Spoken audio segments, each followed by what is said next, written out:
ঢাকায় ছিলাম, আমরা আমার বন্ধু বান্ধবীরা যারা পেয়েছে তাদের মাধ্যমে আমি আসলে প্রথম খবর পাই আর কি।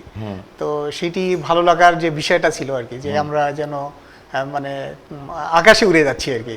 হ্যাঁ, এরকম মানে অনেক কিছু মানে পেয়ে গেছি আর কি, এরকম একটা ব্যাপার আর কি, যে সরকারি চাকরি পাবো এটাই স্বাভাবিক ছিল, কিন্তু সেখানে বিসিএস দিয়ে মানে ক্যাডার সার্ভিসে যোগদান করব এটি আমরা অতটা আমরা পারিপার্শ্বিক কারণেই অতটা হয়তো আশা করিনি।